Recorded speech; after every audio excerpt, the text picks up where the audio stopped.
మీకు తెలుసా, మరణం జరిగిన క్షణం నుంచే ఆత్మకు కొత్త ప్రయాణం మొదలవుతుంది.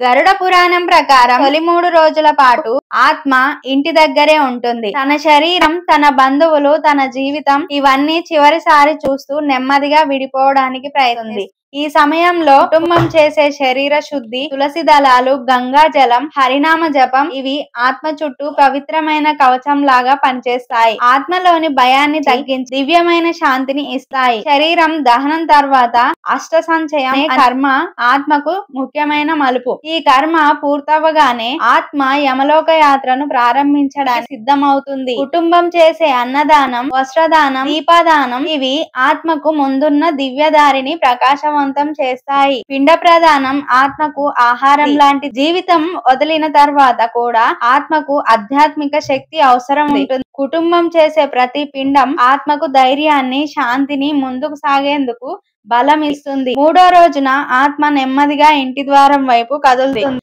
ఇంటి ముందు వెలిగించే దీపం ఆత్మకు తొలి మార్గదర్శకం. గరుడ పురాణం చెబుతుంది, ఆ వెలుగు ఆత్మను యమలోక దారి చూపే మొదటి దివ్య సంకేతం. ఈ సమయంలో 2 దివ్యమైన యమదూతలు ఆత్మను తీసుకెళ్లడానికి వస్తారు. వారు భయంకరులు కాదు, తన యాత్రను సురక్షితంగా పూర్తి చేయడానికే వచ్చిన దివ్య మార్గదర్శకులు. కుటుంబం చేసిన పుణ్యకర్మలు ఆత్మకు రక్షణ కవచంగా మారి యమలోకానికి వెళ్లే దారిని సులభం చేస్తాయి. ఇలా ఆత్మ ఇంటి నుండి యమలోకానికి చేసే తొలి ప్రయాణం, కుటుంబం చేసే పిండ ప్రదానం, దానాలు, దీపం, జపాలు ఇవన్నీ కలిసి గరుడ పురాణం చెబుతున్న సందేశం ఒకటే: మరణం ముగింపు కాదు, మరో దివ్యలోకానికి చేసే పవిత్ర యాత్రకు ఆరంభం. ఆత్మ 13వ రోజు నుంచి సంవత్సరం వరకు ఎదుర్కొనే సమస్యలు, ఆ ప్రయాణం గురించి మరో వీడియోలో తెలుసుకుందాం. అప్పటి వరకు నా ఛానల్ ని సబ్స్క్రైబ్ చేసి లైక్ చేయండి.